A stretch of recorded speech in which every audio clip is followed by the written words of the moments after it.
Well, well, well. As I live and breathe, the Leafs have now, rumor has it, I don't know if it's a rumor, but it's becoming clear that the core four is now the core three, unless you say you slide in Nyes in the middle of the core four. Well, he's a different feel good story that we can also hit on, but it looks like Mitch Marner has signed an 8-year, $12 million AAV deal, which will pay him $96 million as part of a proposed sign and trade with the Vegas Golden Knights. The player that's rumored to be coming back is Nicholas Roy. He's a 28-year-old right defenseman from Amos, Quebec, 6'4", 201 pounds. That is the rumored return. The other return was supposed to be Nick Sissons, but he went to the Nashville Predators, where they signed him to a 4-year deal. So you mean Hay? Oh, sorry, Nicholas Hay. Apologies. Yeah, and Vegas gets back Sissons. There we go. Lots of moving parts here. Yeah. The good news is Vegas gets Marner on a cost-controlled 8-year deal, which is to their advantage. If Vegas were to have just picked him up in free agency, they would have only been able to sign him to a maximum 7-year deal. So that extra year of cost control, because it's a sign and trade with the Leafs, gives them a few more options and kind of sweeten the pot essentially for them. They get to keep their cap hit a little bit lower. And at the same time, get the player that they want. Yeah, and Marner gets his $14 million. Basically, he gets his $14 million or more, probably 15, maybe even 16. But he gets that. He gets that because he signs with Vegas, no state tax hockey franchise. He walks away from a place that didn't treat him well. Did he have it coming? No one has that kind of direct venom tossed at them. But the issue with Marner is that he never made Leaf fans feel like he wanted to be a Maple Leaf. It's the everything he's done as a Maple Leaf, every contract he's signed has been, I want to be a Maple Leaf, but I want to be a Maple Leaf on my terms. There appeared to be no give. And in this time, the same thing happened. I think that's the reason why, Nylander doesn't get the venom. That's why, Matthews doesn't get the venom. And least of all is John Tavares. And John Tavares would be the exact opposite behavior from someone who says, I want to be a Maple Leaf. I think, Aaron, it's safe to say and fair to say that no matter how you shake it, I still think he got paid too much.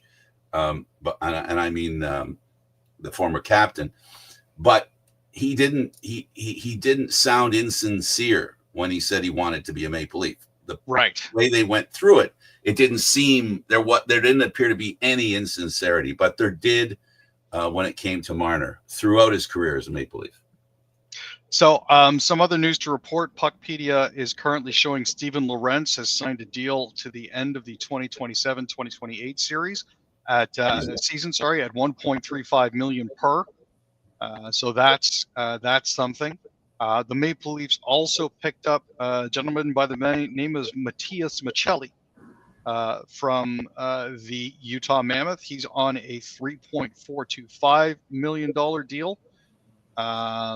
Now, the information about Marner's contract isn't being currently reflected properly on puckpedia.com. They're currently showing the Maple Leafs as being $3.2 million over the cap, but that's fine because it's the offseason. They are, technically speaking, allowed to be $9.5 million over the cap, or 10% over, as long as they're cap compliant by the time the season begins.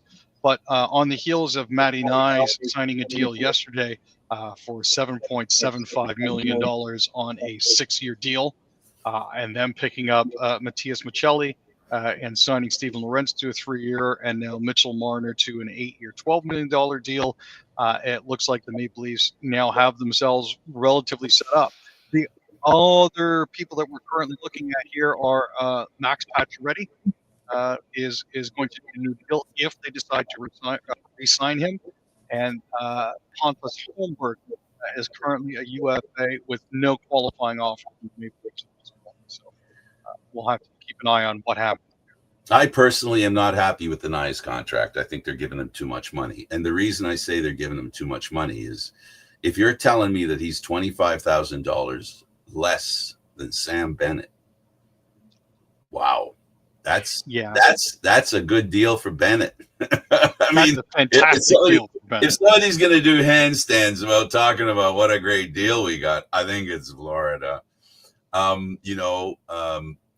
Listen, you know how I feel about Nyes. You've heard me talk about, I think the world of the kid. I think he has the potential, and he has shown that.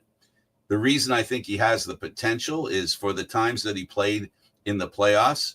Early in this playoff season, he was unstoppable. But there is one caveat that concerns me with Nyes. He's not completed a playoff without an injury. One playoff, he was completely injured and out of the playoffs. I worry about that. Now, having said that, everybody plays with injuries in the playoffs, or at least almost everybody. The list is extremely long. So having said that, there's that to consider. But again, it always comes down with me with the Maple Leafs. The bad habit they have is they pay for potential as if the player is a champ. And that's what concerns me, Aaron. Yeah, and when you're looking at Austin with 13 and a quarter, Mitchell, whose deal is still showing on the Leafs page for 12, Nylander for 11 and a half, and then Matty Nyes rounding it out at 7 3/4. It makes Tavares at 4.388420 sound like a bit of a steal, to be honest. Even Max Domi's 3.75 mil doesn't seem like that much of an overpay as it did when it was initially announced. So based on where we also know the cap is going to be going in the next few years, that $7.75 million until 2031 doesn't seem as bad. Well, the hope is that they get a moment like they had with Nylander, where Nylander had a moment for a while there, and better part of a season where he had played like a top player in the league, which made his salary not seem as much at that point. But the reality is, and I'm sorry to say this, but I just don't think. Here's my take on Leaf fans. I learned this a long time ago because I used to be a Leaf fan, specifically a Leaf fan, is that I looked at the Maple Leafs and their players as all the best players in the world. They were always the best players around. And so no matter how much they paid them, I never thought that it was too much because they were Leaf players and they must be the best players in the world. And therefore, whatever they get paid, I think they earn. What the Leaf fans don't know, a lot, the majority of them really, I'm going to say the majority of them don't understand what a winner looks like. What they do understand is what a team with really good potential looks like compared to a team with no potential, because they have a lot of experience in being supportive of a team that has close to zero potential as you can have. Not recently, okay? I'm not saying recently, but what I am saying in the not so distant past, before Shanahan came, and now Shanahan came, this was a new look for the Maple Leafs, having players that were among the best in the league. I just don't think the Leafs have the ability to negotiate contracts that will add up to a championship. That's all. And this is what the Nyes deal tells me. They still don't get it, and they still are giving players more than they should for what they might become. And they don't get a chance to become. My whole point is, because they pay the players up front so much, they never get a chance to be champions. So it's It's just a hamster in a hamster wheel. That's all it is. So I have no confidence in the Leafs winning a cup anytime soon. If Nyes is an example of what they're going to do and how they're going to behave when it comes to their players, I don't think they can win a cup. They just can't get the depth. They just can't. They can't. I think it's very akin to spending a lot of money on fancy artwork for your gallery, but then forgetting to buy the right kind of light bulb so people can properly see it. Do you know what I mean? Yeah. The potential is definitely there, but you can't see it because you don't have the proper supporting elements in place. There's going to be, after this next season, we're going to have Kelly Yarncroke is coming out, Scott Lawton is coming off, Ryan Reeves is coming off, Bobby McMahon is coming off. That's going to free up $6 million, maybe. But that's not nearly enough to get some of the supporting cast. That $6 million is going to have to be spent on guys that fit into the puzzle like them. Yep. And that you boat anchored yourself with a whole bunch of contracts here. And I get it. The temptation is there to overpay to ensure that you have the players that you want to lock up long term, but at the same time, you're shorting yourself on other aspects. It's like you're cutting off your nose to spite your face, is basically what it comes down to here. And again, don't get me wrong. I don't think I know you're not saying this. I know, and I hope people understand I'm not saying this. I'm not saying that Nyes will never earn his paycheck. I'm just saying there's no reason to guarantee that he will. We know that he can. We just can't guarantee it. With Florida, bringing Bennett in for 8 times 8. It's just that's the difference between Florida and Toronto. If you're to ask yourself a question, the question is, the impression is that playing for the Maple Leafs is the greatest opportunity in the world. If that's true, then why do the Leafs have to pay 7.75 to Nyes and Florida only has to pay 8 for the guy that won the Conn Smythe Trophy and scored 17 or 18 goals in the playoffs? Ridiculous. Absolutely ridiculous. And it's honestly what it is it's the Toronto premium. It's the exposure that players will get by coming to play here. It's the endorsement deals that they can possibly get. And the fact that, like you, I still believe that's something that they should work into the equation. It's shameful that they don't. I'm actually surprised why more retirement compensation agreements aren't worked into to Canadian contracts, to be honest with you. That's something I wish they kind of explored more, but never did. We got to do something to level the ice. I was going to say playing field, but I'll say ice, considering what we're talking about. I just don't see Canadian teams having an equal chance to win a cup. They lack the depth. Even when you have the best players in the world, you still, struggle. The Leafs, for example, and the rest of the Canadian teams, as much as we love what Edmonton did, made it to the Stanley Cup final. Good for them. Yay. They were awesome. Great to cheer for. You get the rest of the teams don't make the playoffs or disappear after the first or second round.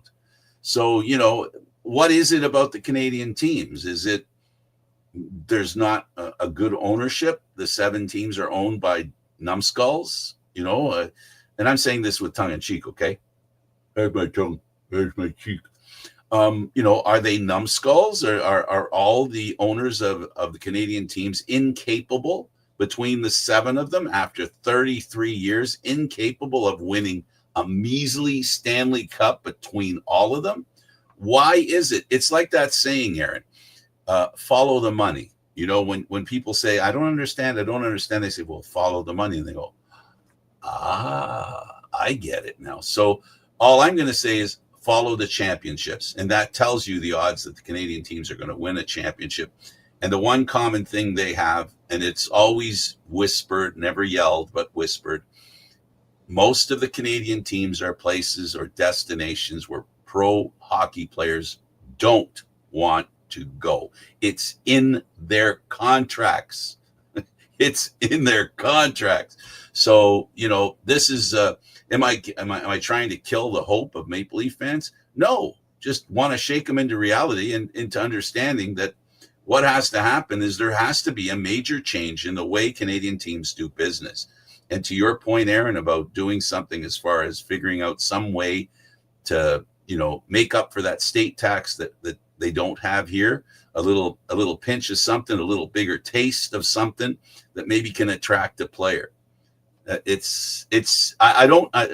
not trying to be critical of the ownership in Canada. I'm just saying none of them have been able to, figure out Rubik's Cube on how to win a cup. Well, and here's the thing. When it comes to something like a retirement compensation arrangement, this provides supplemental pension benefits for employees. So bear with me here. Okay. The employer, in this case MLSE, would make tax-deductible contributions on behalf of their employees, namely the players, to provide for retirement income. Now, what this means is it's 100% tax-deductible to contributions. They're not subject to payroll taxes or charges. Retirement assets are going to be protected from creditors. Funded by insurance, and RCA creates potential for accelerated tax-free growth. It's not for employees like the players. It's not considered a taxable benefit. There is no impact to the RRSP or individual pension plan contribution limits. The assets may be creditor protected, and they're taxed when the funds are withdrawn at retirement. This is something that the Raptors were initially using when they were first founded, but the NBA found that it was almost too powerful of a tool, so they banned it. And they said you can't use retirement compensation agreements anymore. Because it's not fair to American teams because of the advantages that it does potentially provide to players who want to play in Canadian markets like Toronto and, in this case, Vancouver. Like, this is something that any good agent should 100% leverage for their players as a way to shelter more of their money. So in support of what you're saying, I'm going to support what you're saying by saying this. So what you are essentially saying, that the tax system in Ontario is different than the tax system in Nevada, where Vegas is, right? 100%. Now, because the tax system is different in Nevada, there are people who talk about a 15 to 20% opportunity to keep more money because you play in Nevada. So the government and their taxing system is inherently helping those teams in those communities. Fair? Yeah. So why can't Ontario help their team? And why does the league discriminate and say, whoa, there's a taxable benefit that you have in Ontario that other teams in the National Hockey League don't have, so you can't have it. Then what you do is you sue the National Hockey League, or somebody sues the National Hockey League, because, it comes to that, Aaron. It comes to the point where Canadian teams are at a disadvantage to get players, having that Montreal Canadian emblem on your chest, which carries so much cachet in the world, right, is not enough to feed your kids or get you that boat that you're looking at. It's usually considered the quote unquote cost of doing business in certain markets. There's a tacit acknowledgement by the players when they go to these markets. They may not necessarily be able to earn as much money currently, but based on branding and possible endorsements and name recognition and the determination or the desire of their employer to do right by them post-retirement, there is the opportunity for knock-on effects. For example, pick a Maple Leafs player. They played more than 10 games with the Maple Leafs. They get paid $250,000 to show up at an event and sign autographs. It doesn't matter. You could be Joe Lunchbucket. You could be like Tiger Williams. I'm pretty sure the Leafs pay him a hefty stipend to show up at events. And you're basically New York, Chicago, LA, those teams that haven't had a sniff at the Stanley Cup in years would applaud this kind of move. And what you're speaking to is how do you acquire an advantage, or at least a way to level the playing field? And that I applaud that. That's I could see a possibility where we saw Tavares in trouble with the CRA, right? Yep. Where they wanted more money from him. And so what he did was he fought it, and they didn't say he won. Well, what they did say is they're just going to let him do it, which means he won, right? Because essentially that's what it came down to. The CRA didn't say he had a right to do it. They just didn't have a right to argue with it. I hope I'm expressing the situation appropriately. So there was no determination to speak of, because the only determination that could be made was he doing something illegal. Well, it turns out they had nothing to, and the other thing is the last thing they wanted to do, and they didn't want to do it, for them to do it, they would have done it kicking and screaming, was they needed to open the reasoning as to why he should pay the tax.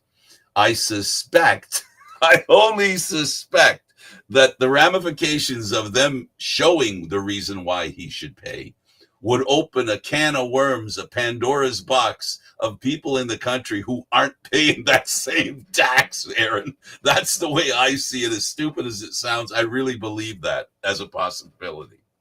I mean, it's like having a kid get pulled in for a dress code violation. Meanwhile, the principal's kid doesn't get called in for missing school because they're going on a ski vacation. You know what I mean? It's like, well, if I can even take your analogy, and I apologize, but I think I could improve on it. Is that kid comes in they bring the kid to school, and the parents are told he's not dressed properly, and the parents go, so why isn't he dressed properly? Tell us why.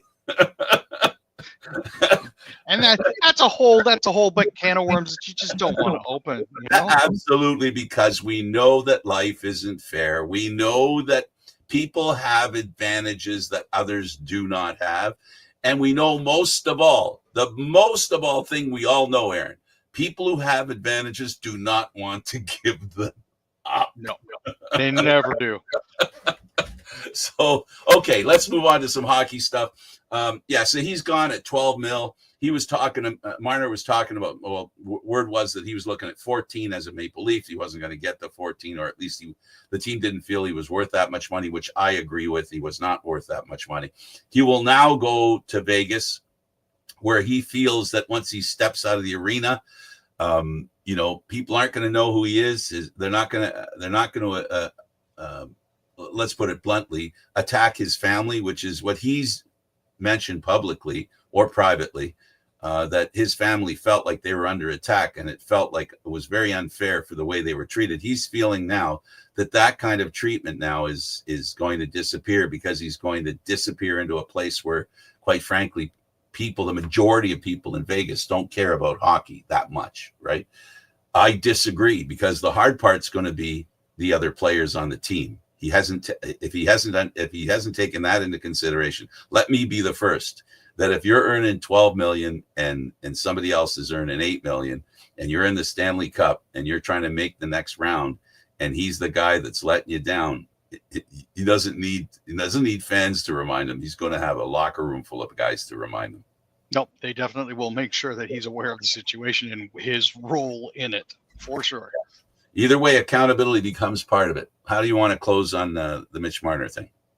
It just suffices to say that I think Mitch might now be going to a place where he thinks he can perform better. He has another shot at winning the Cup with the team that has done it in the past, and still looks to have most of the major pieces in place in order to get that done. So I wish him all the success. I wish him all the luck there, and more power to him. Let's talk now about the Raptors. We'll move to basketball. Masai Ujiri was let go immediately after the draft. Aaron, bargain basement. They're looking in the clearance bins. Yeah, it feels to me, and some other folks are noticing too, that the Raptors are going to be looking for bargains. When Masai Ujiri was hired back when back in 2013, the team had just won 57 combined games over the previous 2 seasons. And their leading scorer was talented but flawed winger Rudy Gay. At this point here, the Raptors are going to be looking to find someone to go with Jacoby Walter and Grady Dick. Toronto is unfortunately not in a position to add a significant free agent, because the first apron is not an area the Raptors really should be approaching. The team badly needs a backup center behind Puddle, but they'll have to find some luck in the bargain bin way that Ujiri did back in 2015 when he inked Bismack Bayombo to a steal of a deal. They're not going to be in the mix for Miles Turner, Naz Reid, Brooke Lopez, or Clint Capella, but maybe Mo Wagner, maybe Luke Cornett, maybe Thomas Bryant, potentially Charles Bassey could be positional and financial fits. There's not a lot of free agents that are currently available that would make a big enough splash. Those up for grabs have already decided to stay put. So, as it currently stands, really all that's left are the remainders. And the best value bin, I suppose, is what they're looking at now. And the NBA is a league where the players trade themselves. Pretty much. Right? Yeah. That's essentially how that league works. It's not really run by management. Management just accommodates what the players want. Let's talk about the Canadian Football League. And, well, Aaron, 0-3, now 1-3 for the Toronto Argos, who back in the day, before when you were knee-high to a grasshopper, there was a thing called the Argo Bounce. The Argo Bounce was something that back 30, 40 plus years ago was, if there was a way to figure out how to lose, the Argos would do it. That was the Argo Bounce. But in the past 20, 25 years, something like that, the Argo Bounce has flipped. It's become, we've seen it. How many Grey Cups, Aaron? The Argo Bounce, the new Argo Bounce, the one that we know about now, where things happen on the field that turn a game around that don't look like they were really done by the players. It was more like they're the hands of God, or the hands of the football gods are taking over. And this game this past weekend that the Argos played with the Red Blacks looked like one of those.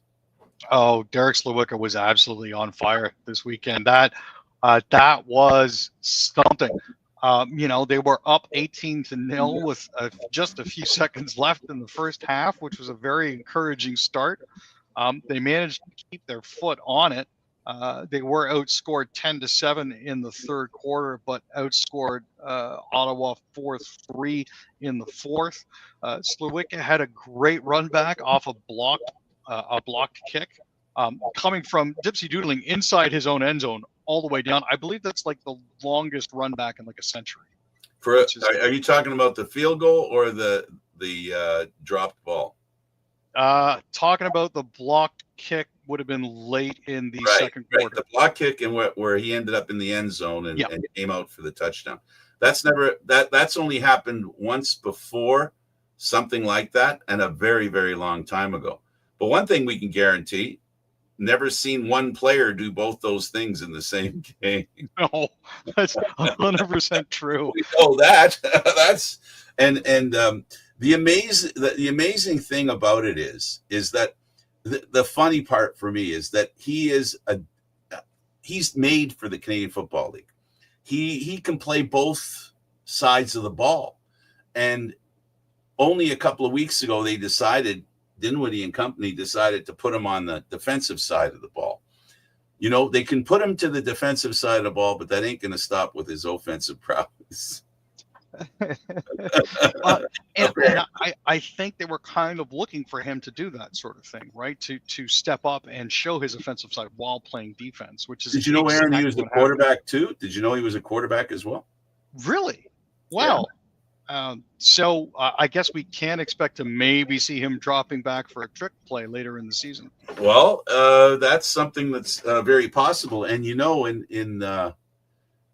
anyway.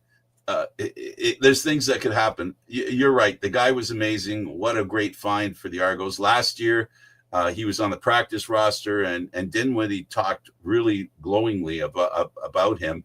He came in like once during the season, once or twice, and he went out of his way. Dinwiddie went out of his way to express how good he thought this kid was and how impressed he was by him. This guy's a three-division football player, just upstate New York, And it's amazing. He's found a home here in Toronto. These are the kinds of players that help the Argos win. And it's no coincidence that a kid like him, a guy with no cachet in a game for Toronto, helps Toronto win. This is what under Dinwiddie, and I'm not giving all the credit to Dinwiddie, this is what's made Toronto Argonauts the kind of championship caliber team since Dinwiddie arrived here. It's been these amazing players that they've uncovered and found that were game breakers. And he's what I've been looking for as a person covering the Argos. I'm waiting to see who these guys are going to be. And this is the one guy that's been the kind of player the Argos need to win championship. No, for sure. And every once in a while, you do need to find a game breaker like that. And much in the same way that AJ Ouellette was one of those game breakers, I think that Derek could be one of those guys for the Argonauts too. Speaking of him, yeah, that 100-yard game he had. Another good game for him. You know, he had a concussion in the Grey Cup that the Argos lost. Sorry, the Eastern Final that the Argos lost against Montreal. He wasn't well last year. He had hip surgery. He was in a bad way. Aaron, he looks like the guy that the Argos had when they won that first Grey Cup with him in it. 23 carries for 130 yards with 1 touchdown, averaging 6 yards per. That is 70 last week. Yeah, the dude is on fire. It's absolutely fantastic to see. I'm just kind of upset again that he's not with the Argonauts. And he had 12 yards receiving on top of his 139 yards rushing. So that's 151 yards right there. That's a good pickup.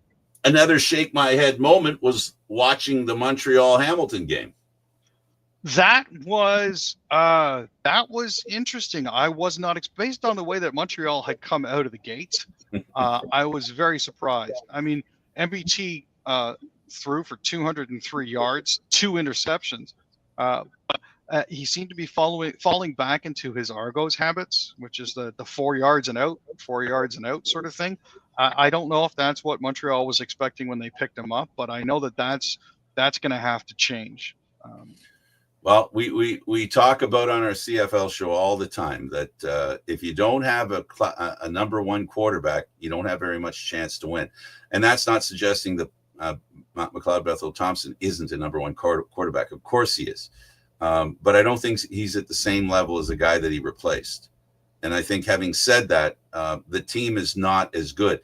And this is the thing, this is why Arbuckle is so important to the Argos. That if he can have more performances like he had yesterday, and by the way, Dinwiddie isn't happy with the offense. I want to add that in there. If the offense starts playing and special teams, at least yesterday, they weren't a giant. There wasn't a giant sucking sound out of the specialty teams yesterday. They played a bit better, a lot better than the other teams' special teams. So yeah, that's what you need. In the Canadian football, you need really good quarterback and you need 3 phases of the game working for you. To me, that's what won it for the Argos, and that's what won it for Saskatchewan. The other component that makes a great football team is the running game. And that guy, Ouellette, what an amazing guy. Oh, for sure. And the other thing that also helps with this sort of thing is consistency in scoring. That was nowhere to be found in the Edmonton and Winnipeg game. You saw them come out relatively even in the first quarter, but then at the end of the second quarter, Winnipeg had outscored Edmonton 17-6. Edmonton turned it around and outscored them 10-0 in the third quarter, and then Winnipeg came out and outscored them 13-0 in the fourth. There's no balance there, right? Which makes the game exciting, but also tilts the field. I think that one has to pay attention to the fact that the Bombers are a really, really good team. And the Elks are trying to find their way. The Elks are hoping they're the Hamilton Tiger Cats before last week. That's what they're hoping. Because, not winning, it doesn't get you into the playoffs. You need to win to get in the playoffs. Let's go into the third period, what we call the third period. And that is we'll talk about the other Canadian teams. And the Bruins and Canadians made a trade. Kinda. Sorta. They traded the 69th overall pick for the 2025 NHL entry draft to the Canadiens for picks number 79 and 108. No actual players involved this time around, just shuffling of different players. Obviously, the Bruins were eyeing some prospects expected to go later in the draft. The last time the Bruins and Habs made a trade like this one was back in 2001, where they got Eric Weinrich from the Habs and sent Patrick Traverse the other way. So. This trade is the Bruins are looking for depth. Yeah, 100%. the Canadians are looking for quality. Because right now, if I were to look at the Bruins and look at the Canadians, I would have to say, sorry, Bruin fans, Montreal looks to have a better season coming up than Boston. Boston's in a bit of a reset situation. Not rebuild, but at the very least, reset. Yeah. And a lot of teams, I think, are finding themselves in this position, especially when it comes to looking for depth.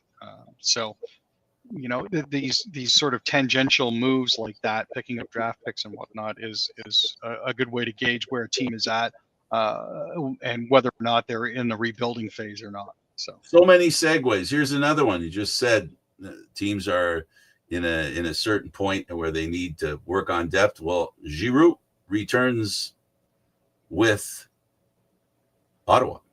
Yeah, it's a 1-year deal. It's a $2 million cap hit. The performance bonuses are interesting. He's going to be getting $250,000 each for playing 20, 30, or 60 games. So there's an additional $750,000. There's an additional bonus of $250,000 to make the playoffs with 50 games played. And then there's $500,000 to win round 1, $250,000 to win round 2, $500,000 to win round 3, and $500,000 to win the cup, as well as a no movement clause, which means he's going to be locked in for the year. The other thing that they did is they acquired Jordan Spence from Los Angeles. Spence appeared in 79 regular season games with the Kings in 24-25. He got 4 goals and 28 points, along with a plus 23 rating. He's signed for the 25-26 season with a contract that carries an AAV of $1.5 million. So he's a little bit of a help on the back end. He's 24 years old. He's mobile. He's a good puck mover, and he's very competitive. So anytime you have a chance to get a player like that, I think you got to kind of pull the trigger. The Oilers signed an aggressive veteran. Yeah. For those of you who don't remember him, he spent some time in Toronto. But the Kasperi Kapanen has signed a 1-year deal at $1.3 million. He had 13 points in 57 games played with Edmonton, but he played some incredible hockey in the playoffs. It was a absolute joy to watch him put up 3 goals and 3 assists for 6 points, along with a questionable 18 minutes in penalties. But that's part of the territory for those Leafs fans who know. Apparently, he occasionally goes brain dead because he had discipline issues, and penalties speaks to discipline issues. But his discipline issues with the Leafs were off ice. That was the problem that he had. Well, hopefully those are just behind him. The Canucks acquire Ilya Safonov from the Blackhawks. This is a bit more of a minor trade and a depth deal, really.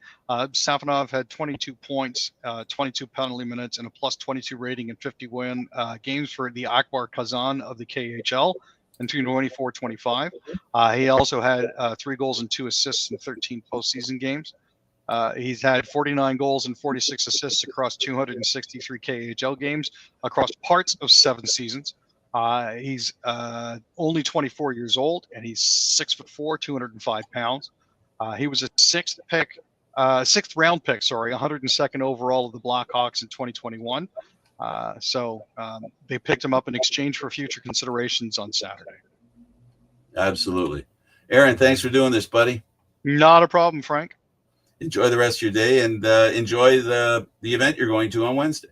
Will do. It's going to be a fun little concert, and then we'll see you on Friday for the Argos game. That's right. We'll be at the game. We'll have to figure out if we're going to do a Friday show on another day. Thursday's not going to work. I guess all that's left is Saturday. All right. Well, we'll talk about it further. For sure. With news coming out that interests Leaf fans, why not hang around? Perfect. All right, buddy. Talk soon. Thanks, Frank. Yeah, he's Aaron William Freeland. I'm Candid Frank Stanishi. Don't forget, you can check us out on YouTube, Candid Frank Stanishi, 1030 on YouTube. Until next time, have a great evening, everyone.